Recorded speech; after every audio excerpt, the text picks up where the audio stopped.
Good morning, everybody. We're thrilled to have you all here for the first in what we hope will be a series of events held by the Middle East Initiative of the Harvard Kennedy School to help us understand developments in the Middle East, particularly at this time of global pandemic. We have today probably one of the very best people to help us understand this moment and particularly its economic dimensions. And that is our good friend, Dr. Rabah Arezki.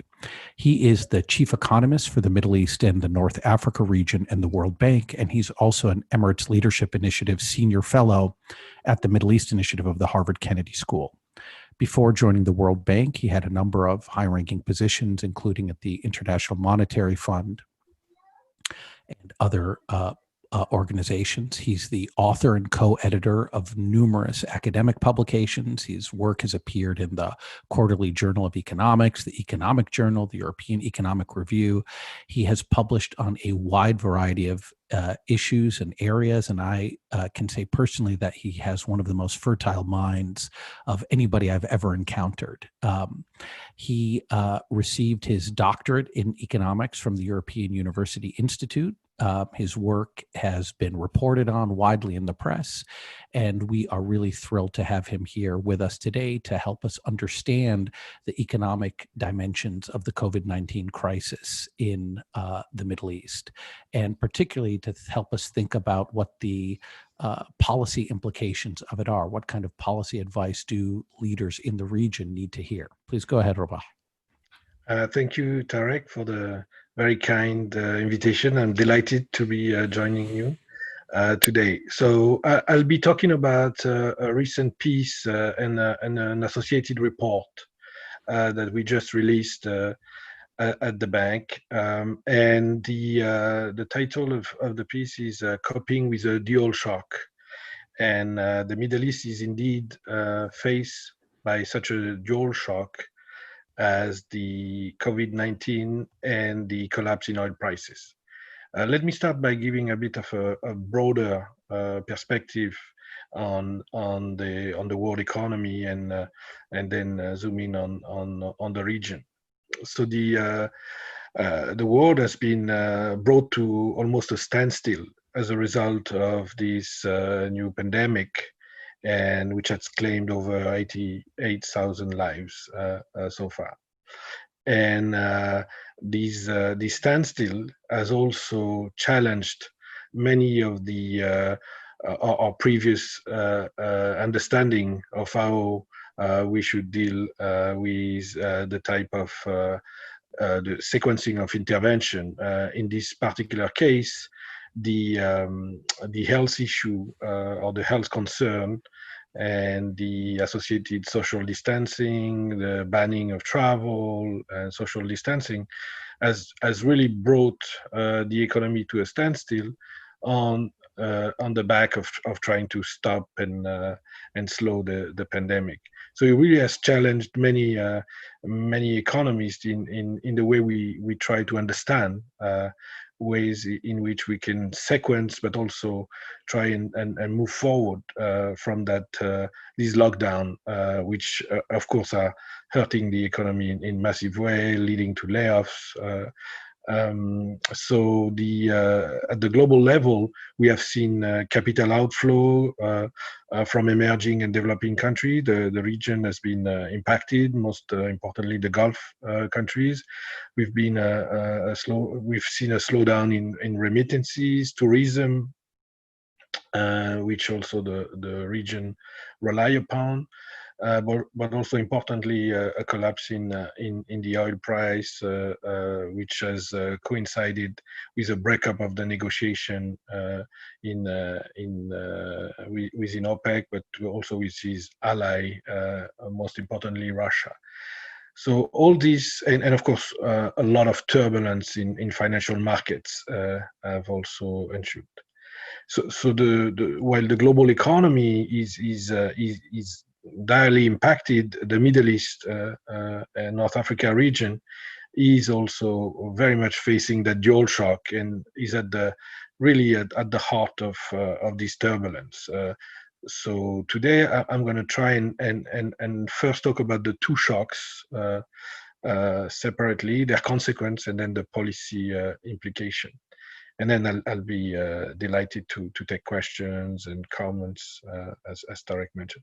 So I'm showing a slide of the confirmed case of COVID in the region. As you could see, we had to have a right-hand side axis for Iran because there are over 60,000 cases there in comparison to other countries in the region. So it really started to massively spread in Iran, and then progressively spread to the rest of the region. In terms of number of deaths, clearly also there, Iran stands out importantly, but rapidly the region has also been faced with important casualties from that pandemic. And obviously, there are also many recovered cases in the region. So when you try and think about the measures that the countries have taken, they mimic many of the one we've seen in the north, in the Western world, which have more much early on faced the shock after China's epicenter spread. So these measures consisted again in terms of curfew, lockdown, and they differ across country, but they are essentially based on these lockdown measures, which are extremely difficult to maintain when you have high level of informality. But I'll get back to this later on when we talk about policy and targeting. So obviously, in comparison to other countries, the region has, on paper at least, quite a bit of health capacity. But when you look closer at the number of beds and ICU beds, you see that if you compare the region to the best in class, you see a big segmentation between, on the one side, many of the Gulf countries that have fairly endowed health system, compared to the horizontal line that showed the best in class here. I think it's South Korea. So the health capacity that could easily be overwhelmed from the number of cases, while looking in the ranking we often see, looking okay on paper, there are quite a bit of differentiation within the region. And the important aspect also of the health response is going to rest on the ability to surveil the evolution of the spread. For that, of course, you need important testing capacity. You need, of course, contact tracing technology, and of course, there've been quite a bit of hoarding at the global level on also the respiratory material, and the region is also subject to this difficulty to get its hands around this material.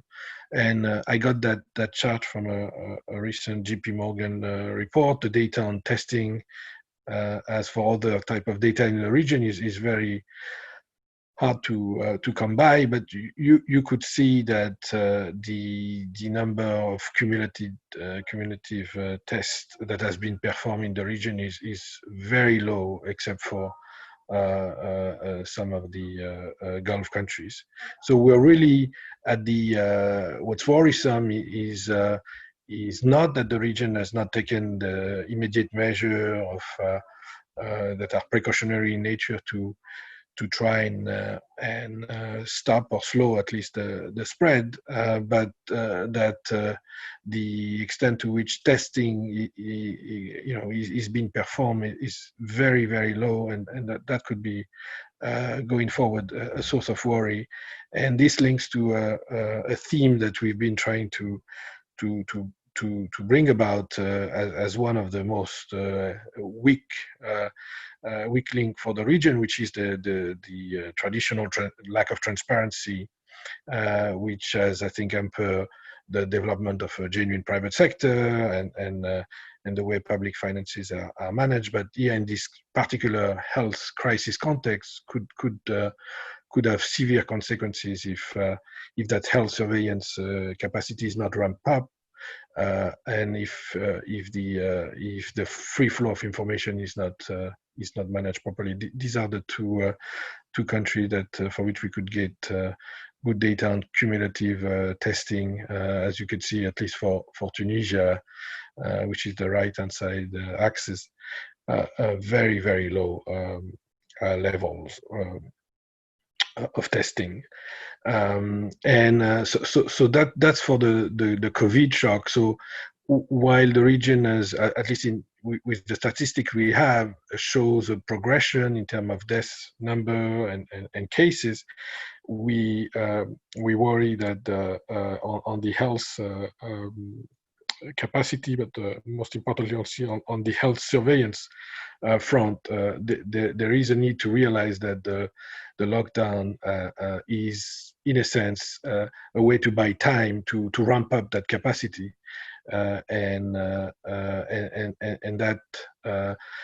we are urging the authorities to do so. And of course, there are challenges that are more global in nature, over the coordination of the pricing, but also the access of these equipment, be them testing kits or respiratory material or others. So that add to the challenge. So as to the second shock, which is intertwined with the COVID-19 shock, is the collapse in oil prices. As a result of the standstill in the transport sector, most importantly, consumption of oil has declined drastically. People are talking about 10 to 20 million barrel a day shortfall in demand in a market of less than 100 million barrel per day consumption. So these are massive shortfall in demand. Of course, if these lockdown were to be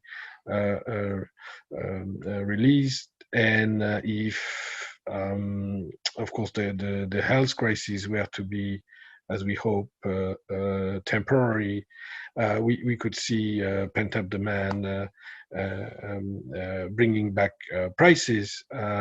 But of course, there are quite a lot of uncertainty regarding how the response to the health crisis is going to evolve, on the back of the uncertainty regarding the spread of the virus, the degree to which it is the fatality rates and so on and so forth. So given the uncertainty on the epidemiologic side, there are a lot of uncertainty as to how on the economic front markets such as the oil market will rebound.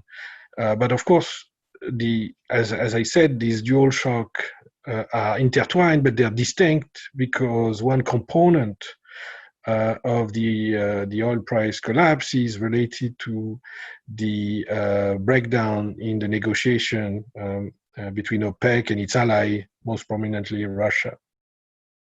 So a few weeks ago, in the face of a supply glut and the continuous rise in U.S. shale production, OPEC and Russia, plus a number of other allies, have met to try and agree on production cut to support prices. And these negotiations have collapsed. As we speak today, there is a new, very bold agreement trying to be put on the table, which I think amount to historical 10 million barrel a day cut. Mexico seems to be holding up the deal, but so while these cuts would certainly help support prices, the demand shortfall I was just discussing are likely to continue put downward pressure on prices. So as you can see, the region which is heavily dependent on oil is very much faced with this dual shock, which is this. I mean, which has two components which are distinct, but closely intertwined. And my understanding is that the evolution of the U.S. shale production and the rest of the supply dynamics are going to stay for a while. So we should expect oil to stay lower for longer, even if there is a recovery on the health front. So on the consequences of these of this double shock or dual shock, obviously the economies of the region have come to a standstill. But as I mentioned, the oil price has been the most, beside the human toll, of course, has been the most important channel through which the region has been impacted. And there I want to stress the fact that while we conventionally think about oil importers as winners from the collapse in oil prices, the region, and we've seen that in the past, when it comes to remittances, grants, and of course migrant worker and FDI is quite, from that perspective, as linkages that net would lead the oil importer to be negatively impacted by the oil collapse, paradoxically. So this is really bad news when it comes to oil exporter, but also bad news when it comes to oil importer, also because the nature of this oil shock is very much demand driven as opposed to solely supply driven.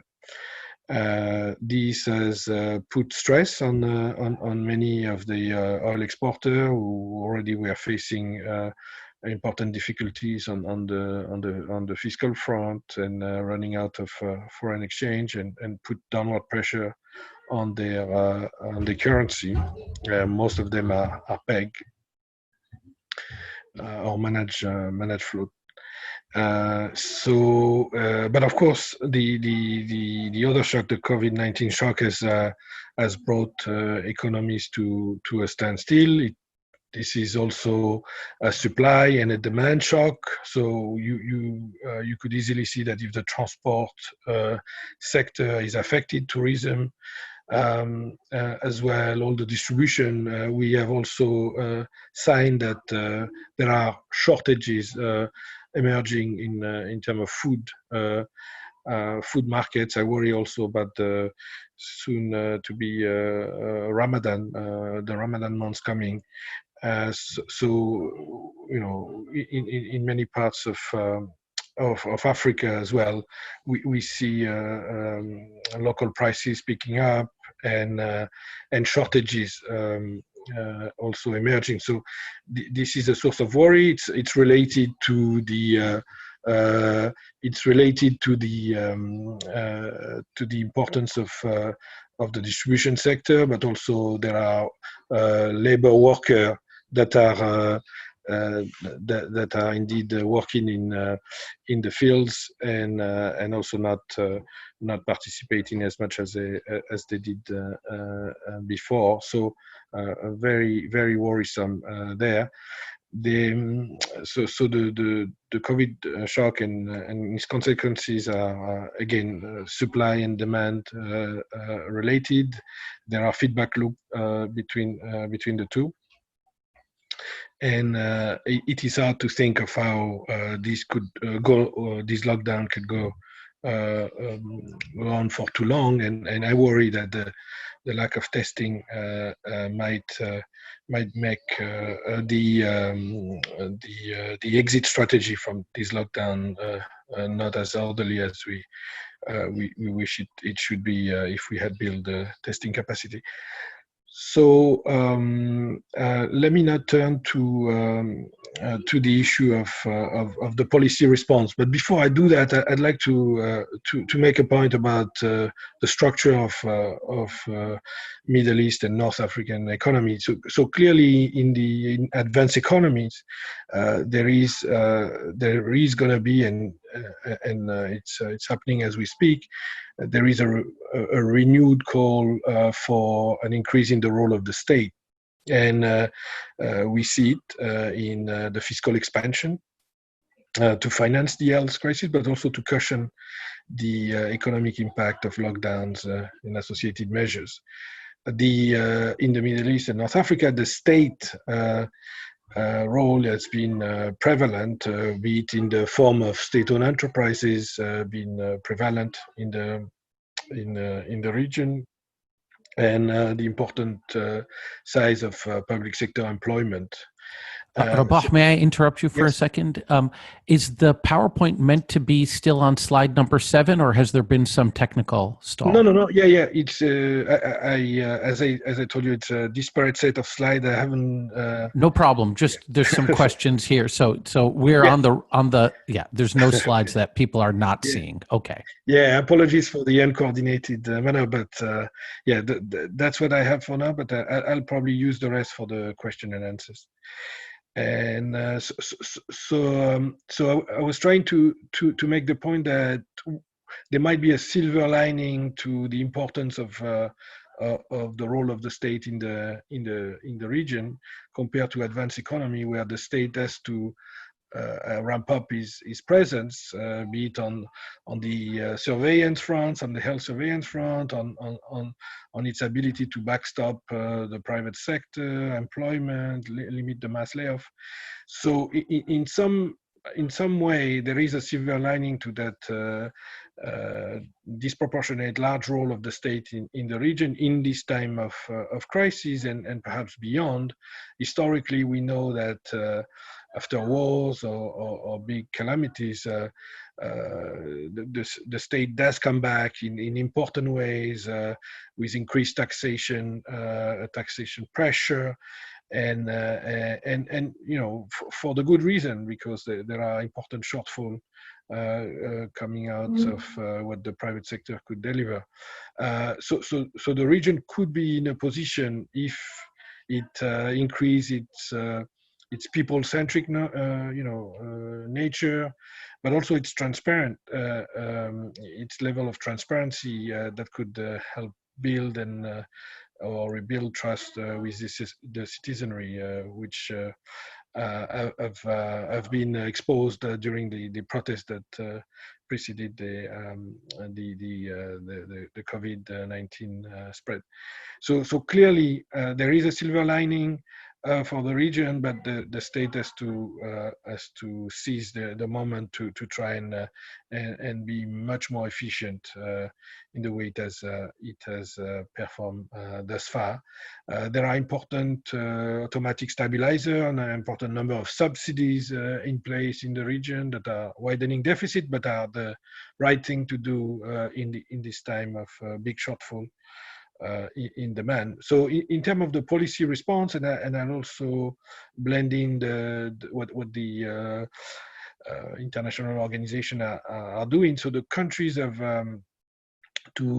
beside again the health response I discussed earlier, and trying to rebuild this health surveillance and pay for the frontliner in the health system, pay the salaries and bring equipment to the table to mitigate the health response. So fiscal policy plays a critical role in financing that health response, but also to try and avoid what I would call the demand and supply dislocation. and let me explain what I mean by the demand dislocation. So many individuals in the region are part of the informal sector. They are they are hand-to-mouth worker. They don't necessarily benefit from the presence of banking financial system to smooth the shocks, and as a result, it is the case that that there is a need for fiscal policy to try and support consumption to avoid that people run out of food to eat and basic consumption. So what countries have done and what the bank is supporting is a number of cash transfer and trying to support the social protection system that are in place. So this, of course, raised the issue of targeting, and there, countries vary in their ability to target, and that has to do with the also the absence of data of information regarding the informal household, the informal sector. And it is quite critical to so as we speak, there is this trade-off between speed and effectiveness. So clearly targeting will build up as we go, but there is an important need to avoid a collapse in consumption. Especially of food in the region, and targeting the vulnerable, the refugees as well, who are among the most vulnerable, is going to be critical. And on the supply, on the productive system front, there I would argue that the cash transfer that target the individual household are also likely to target the small enterprises, the micro enterprises. So it would serve as a way to also backstop the small enterprises. But if you think about the coming potential bankruptcies and layoff that could come from lockdown, prolonged lockdown, one would argue that indeed there is a need also to, like it was done in the US or in Europe, try and provide this unemployment insurance directly to the worker, but also through the employer. So providing some form of rescue packages under the condition that the firm would not lay off its employees for at least for a while. So these some countries have put these schemes into place. They've also done postponement of payment of taxes and easing access to credit. But if I think deeply about the recovery, I would argue that there are a number of sectors that are critical, and if you need to prioritize, and we know that the region is many parts of the region have very limited buffers, apart from most of the GCC countries that have financial and fiscal buffers. Others, like Tunisia, say Morocco as well, Jordan, Lebanon, of course, which is in the midst of a financial crisis, have eroded their buffers, and as a result have really little choice but to call on the international community. And so there is a need to if there is a need to prioritize on the bailing out of enterprises, I would distinguish three circles. So the first is, and depending on how central this firm are to the economy, to the economic fabric of the economy, and avoid that, like we discussed on the demand side, that on the supply side there'll be limited scars to the productive system. So the first circle constitutes, of course, the financial system, but also all the network industries that are critical to the recovery, be it logistic, distribution, transport. All these would be central industries that need to be protected if we want, say, in the second circle, the tourism industry to restart whenever international demand also restarts, and the manufacturing and the food industry also to be able to move around its product from the rural area to the cities. And the third circle would be companies such as all the communication one, all the gaming one, all the one that are IT based, that are potentially benefiting from the boom, and those are obviously less should be less a center of attention when it comes to bailout or easing credit condition, simply because they are benefiting from this situation. I'd like to add also that the region bankruptcy laws and processes are fairly poor. Many of the bankruptcy laws are fairly new in many places, and so it's going to be critical, if these lockdowns continue and are prolonged, to think about ways in which we can have orderly non-bankruptcy workout, meaning that one would need to think of ways to avoid the bankruptcy, and I talked about bailouts or easing credit condition, postponement of taxes, and other form of subsidies, but one would want to subsidize the process whereby there could be restructuring, that we restructure the capital of different firms to save them outside bankruptcy. But if we get to bankruptcy, the process also has to be orderly. And there I would our sister institution, the International Finance Corporation, is working on some of these issues. But those are elements of the business environment that are critical. And I would say that the U.S., thanks to the Dodd-Frank Act and the provision that we are set up to precisely avoid disorderly bankruptcy and avoid bankruptcy, prepare the U.S. well for that. But the region is not as well prepared as other region as well. So let me also add that monetary policy is also critical, and many countries, many central banks have injected liquidity in the system. Have also tried to monetize deficits. Even so, for countries that have fixed exchange rate, this is putting additional pressure on their currency arrangement.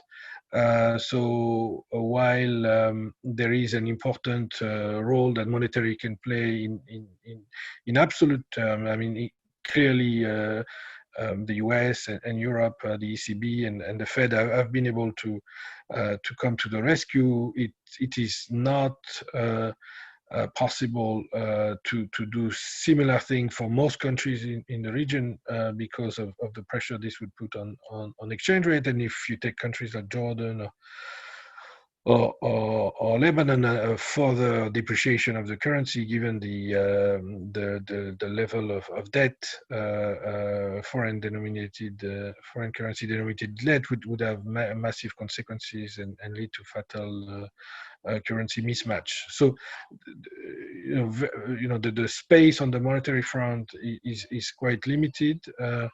Some countries like Egypt could potentially monetize deficits more, but again, with the potential prospect of further inflation and potential crowding out of the private sector down the road. So I'll finish by saying that this is going to be a very rough patch for the region, and the region is going to need the support of the international community. The GCC countries also have an important role to play in their own response. and using of their buffer that would spill over to the rest of the region, hopefully. So more than ever, the region would need to think of a more regional approach and coordination, including when it comes to food, to the food crisis that's looming, but also beyond when it comes to remittances, migrant worker. So there are a number of refugees as well. So the role of the international community is going to be enormous. But again, there is a silver lining with the state hopefully raising to the occasion and also, frankly, using a lot more of the social capital of communities and to support the relief effort. I'll stop here. Thank you very much, Rabah. If this talk had been given in person right now, you would be deafened by thunderous applause. Thank you very much for a really learned talk. We have several questions that are open, but I want to just abuse my position and ask a couple of questions to just get us started. It really sounds like what you are saying is that we really need to rely on the state in this part of the world to finally become efficient and Weberian. And you have written in many other places about how difficult that has been and how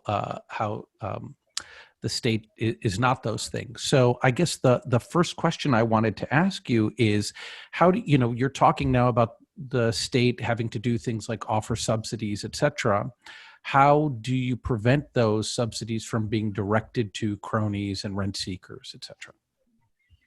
This is a great point, and indeed the leakages stemming from this cash transfer will be subject to it would be large potentially, but of course, as I mentioned, there is this trade-off between speed and effectiveness in the midst of this crisis, while attempting at targeting the vulnerable. We cannot hold whatever we could do to support the consumption of the most vulnerable.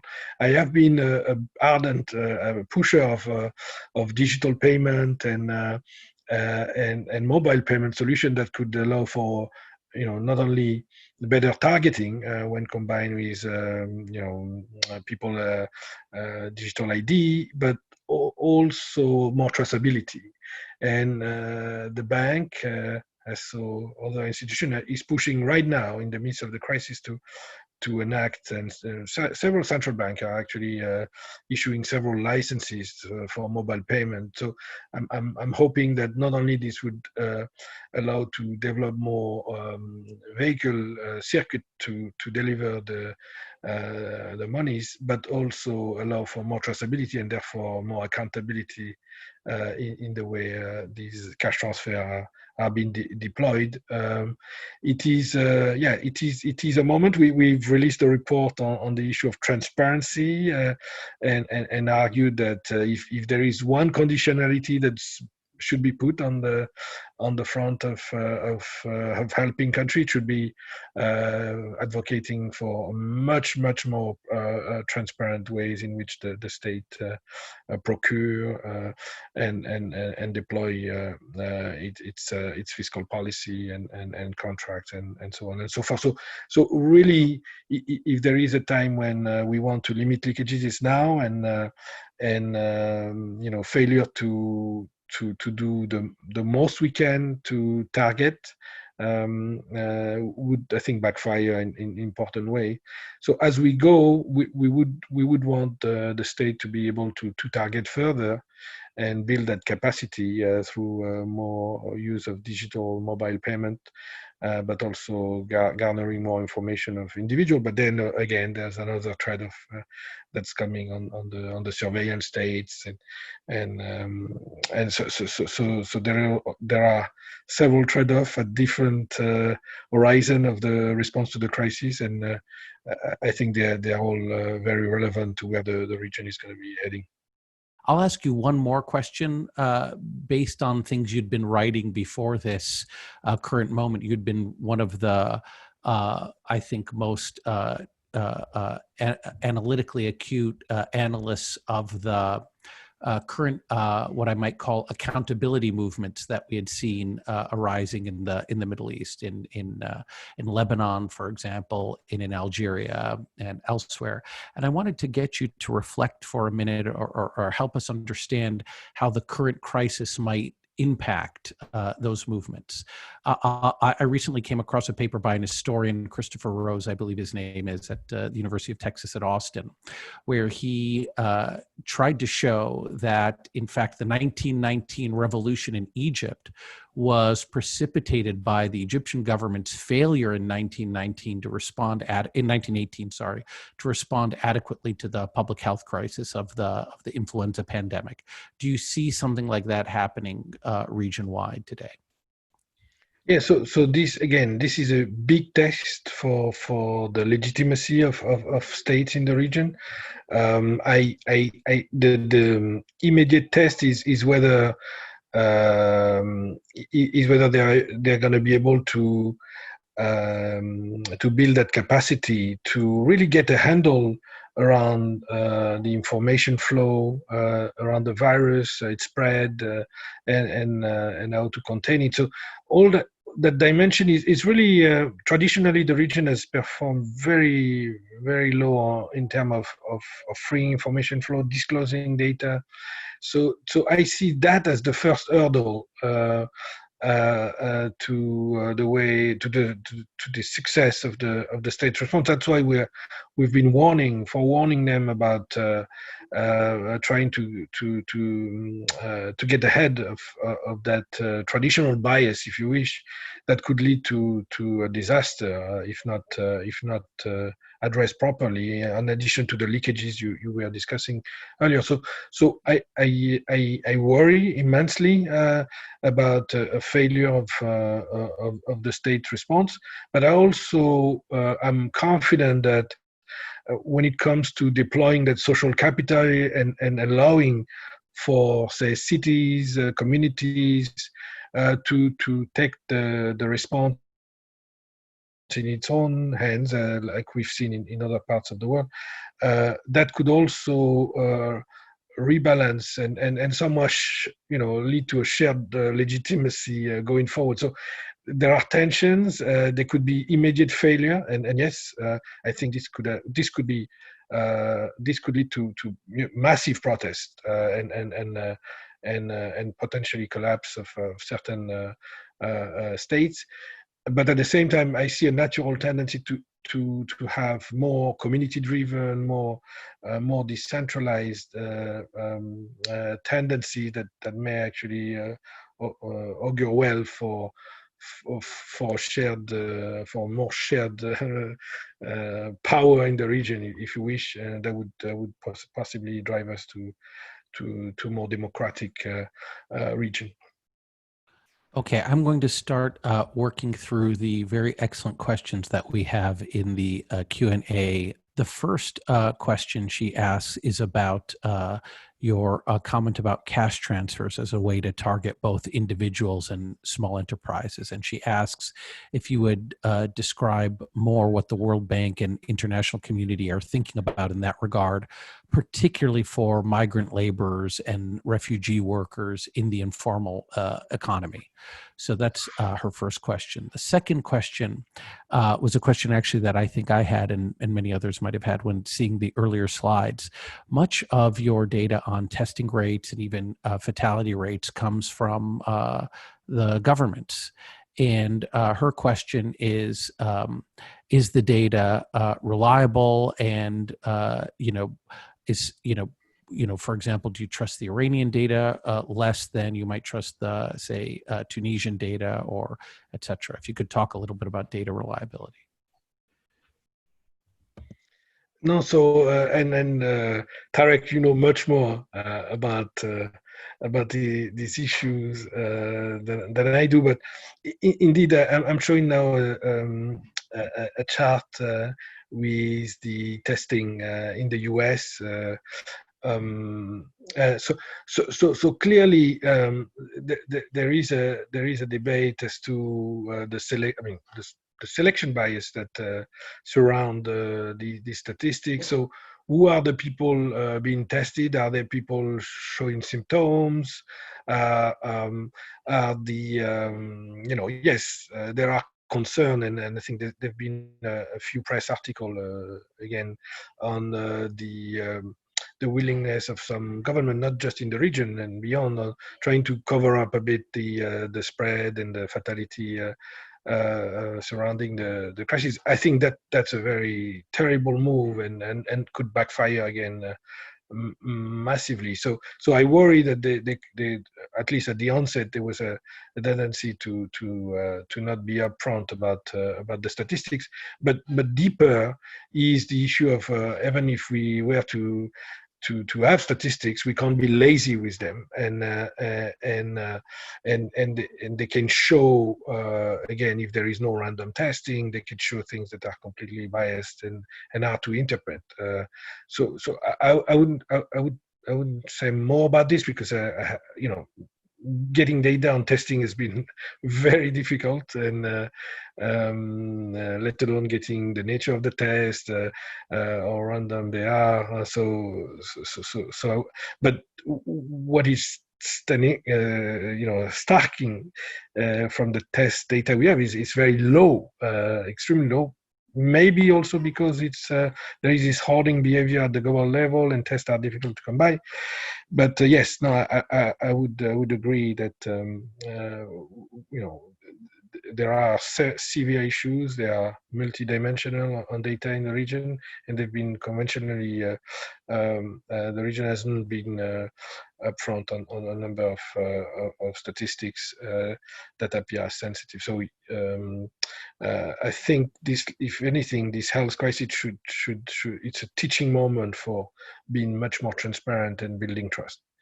On your first question on the cash transfer, so again, these cash transfer are directed toward the most vulnerable. There are a variety of ways in which countries have been trying to deploy this transfer. Some have outright given food and try to target the poorest neighborhoods. So the bank has quite a bit of experience on targeting, but again, it relies on having the underlying statistics and data. And for many countries in the region, these data, especially on the informal, are very hard to come by. So they would necessarily be challenges there. There are conditional cash transfer also being deployed. There are. I am not aware of the most recent deployment of cash transfer in refugees camp, but I know that the bank is working very, very closely with the relevant UN agencies to channel some of its monies to help with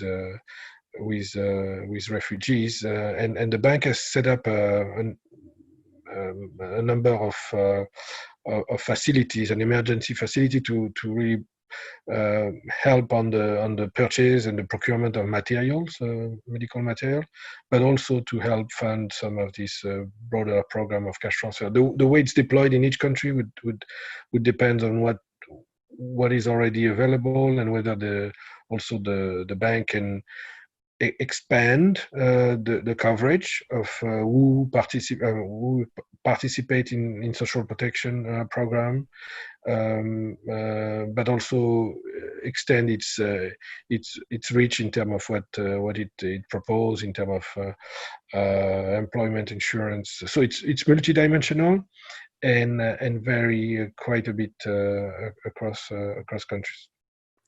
Another question. She says that there's an argument that developing countries like Egypt might not be able to afford prolonged lockdowns because of the drastic economic consequences. Do you have a thought on this? And do you see governments in the region, particularly the non-oil rich ones, searching for alternatives to the lockdown for precisely this reason? Yes, and yeah, you give me the baton to argue that this lockdown were again a way to buy time and build the health surveillance capacity to try and loosen on this lockdown. But I fear that, given the test statistics I have seen, there is too little to be able to confidently release these lockdowns. So you may have a view, Tarek, on that. We've exchanged on this issue, but so I worry that a disorderly release of the lockdown would be doing more harm than good in a context where we're navigating without any statistics and relevant data. So, we are giving that advice. The authorities are aware. Now it's going to be a matter of getting our hands around testing kits and maintaining in an open and transparent fashion these health surveillance systems. Yeah, no, and I think, your hopefulness about the lockdowns being able to buy time makes sense in some of the high capacity states, right? Where you can be reasonably assured that, for example, say the United Arab Emirates is going to use the time that it buys to actually ramp up a kind of testing capacity so that it later can, engage in sort of smart policy to let people back into the workforce but reduce disease transmission. The question is, do you have similar optimism with respect to, say, countries that have much weaker and less capable state apparatuses, like, for example, Egypt? And if you don't, then aren't we in serious danger by only optimizing on this one variable of COVID-19 deaths? Aren't you risking, deaths and misfortune and disutility from all of the other things that are going to be impacted by the lockdown? No, absolutely agree. So tailoring the exit strategy of the lockdown to the condition on the ground is absolutely the right question to ask. Now, what comes to mind is the response to Ebola and other crises where, again, community played a key role.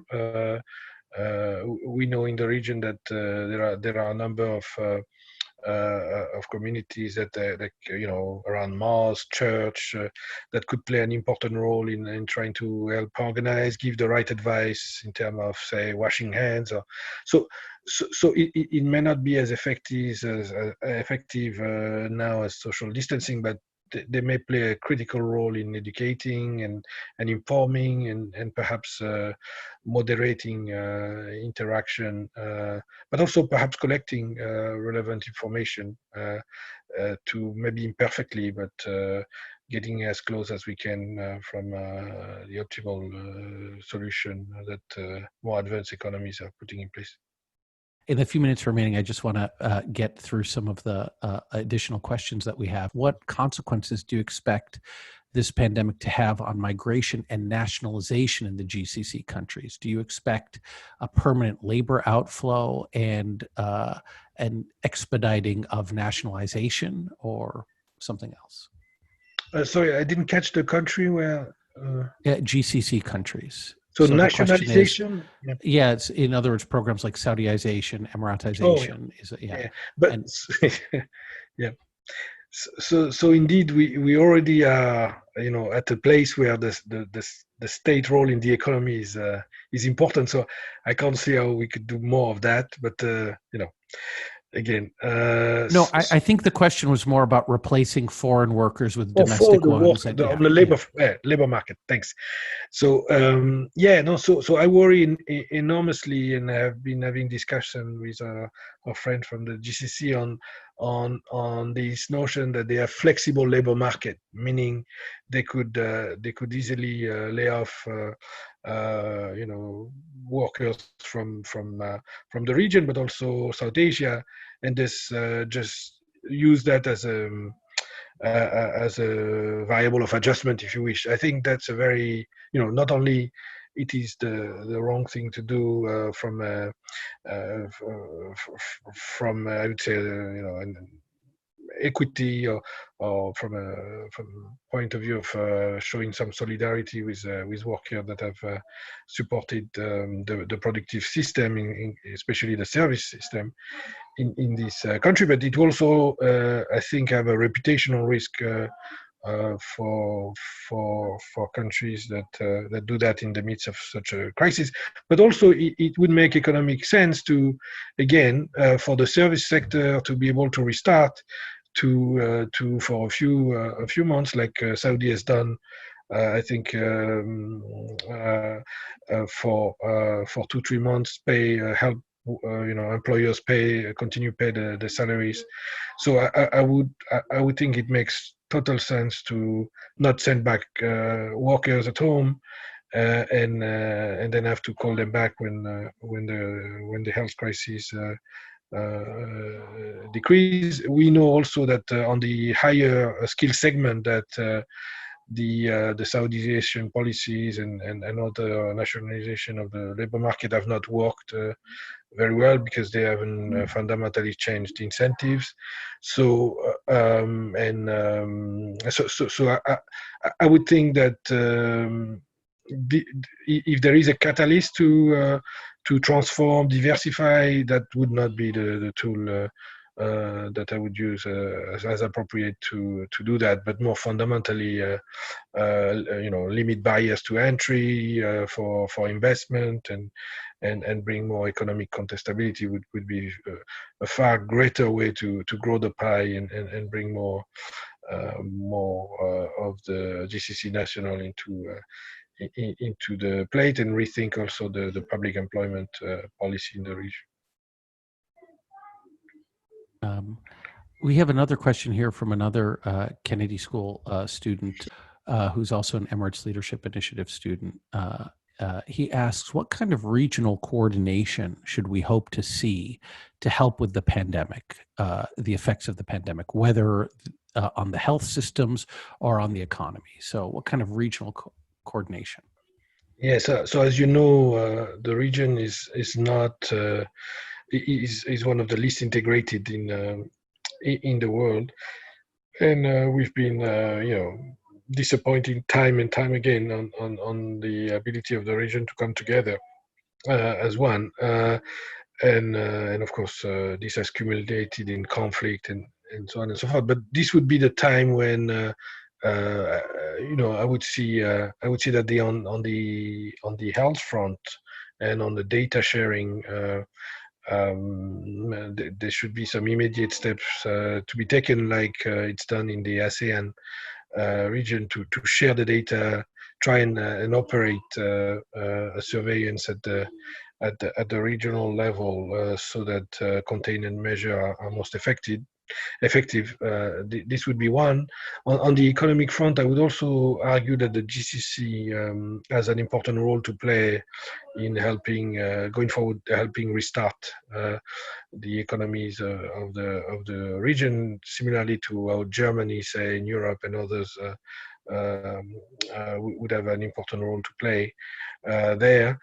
In bringing back fiscal policies, spending programs that will spill over to the rest of the region. I think it's important for their own economy, but important also for neighbors and to safeguard their social and economic stability that will have an impact on the GCC as well.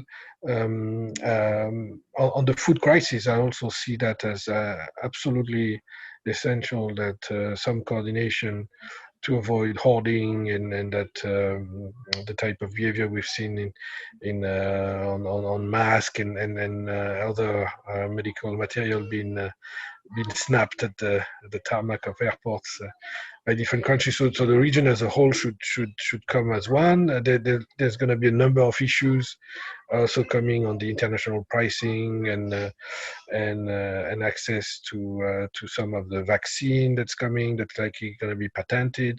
So would the region be able to come as one and try and be a force for that. The Saudis have the G20 presidency, so it could be an important time for them to play this regional voice and call for more coordination in these dire times.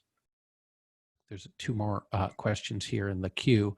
The first is a question by someone who references a recent paper of yours. He says that he or she says that in your paper you mentioned that, quote, the ability to contain the virus depends on the strength of the region's public health systems, end quote. And their question is, if the economy of many Middle Eastern countries depends largely on oil, do you think that the way to deal with COVID-19 is to first fix the economic problems, which would then provide governments with enough financial stability to tackle COVID-19 through research funding, medical research, et cetera? I think I know how you'd answer this, but.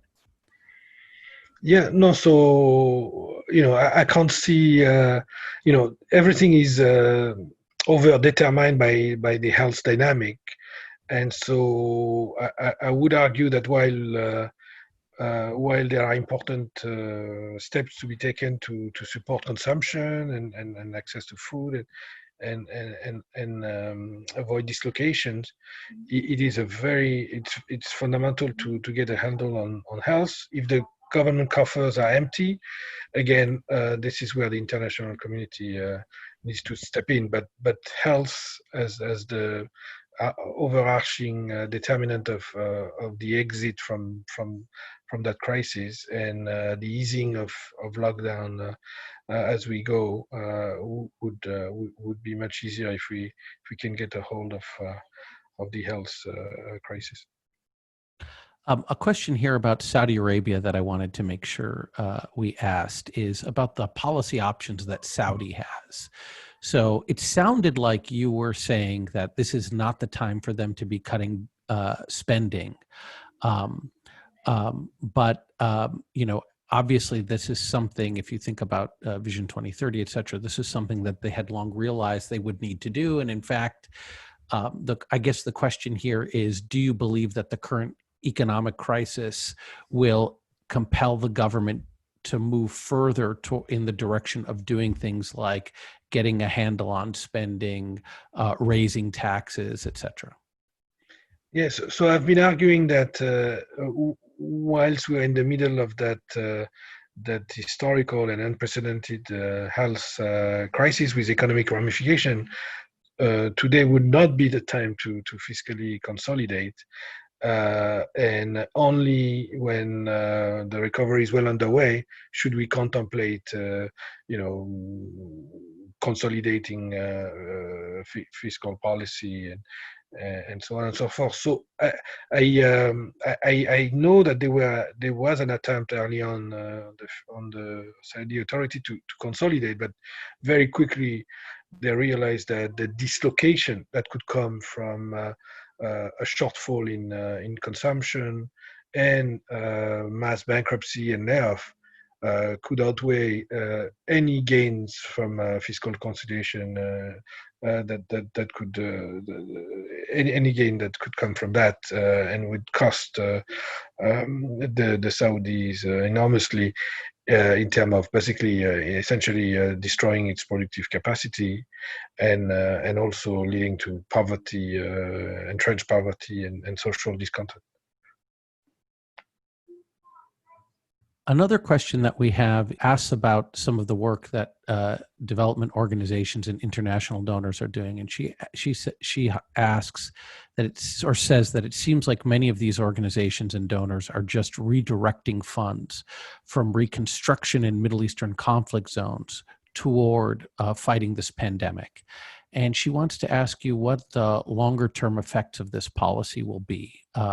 Will this policy of shifting resources from reconstruction to COVID, will that empower status quo elites? Will that promote corruption? What are you and your colleagues thinking about that?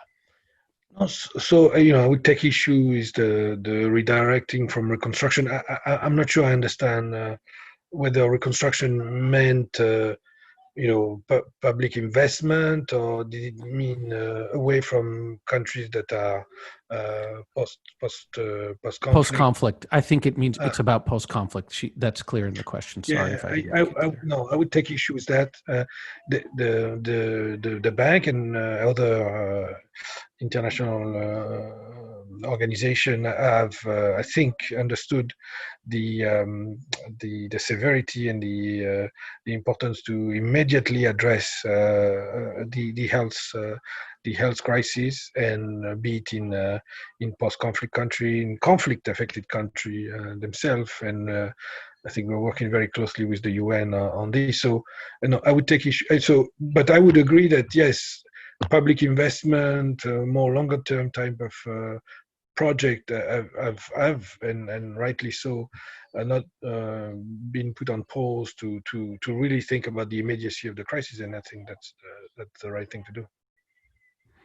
Okay, I think we're coming to the end of our time. Dr. Rabah, this was really a fascinating and learned talk, and I hope that we can impose on your intellectual generosity again in the near future to check in with you on this issue. I want to thank everybody who joined us for today's conversation. A recorded version of it will be put up on the Middle East Initiative's webpage in the very near future. And I encourage everybody to go and visit that webpage for information about our other events that we'll be conducting on this and many other issues during this time of unprecedented social and physical distancing. In the meantime, all that's left for me to do is again thank Dr. Rabah, and thank you all for joining us, and I look forward to meeting you again online soon. Take care. Thank you. Thank you very much.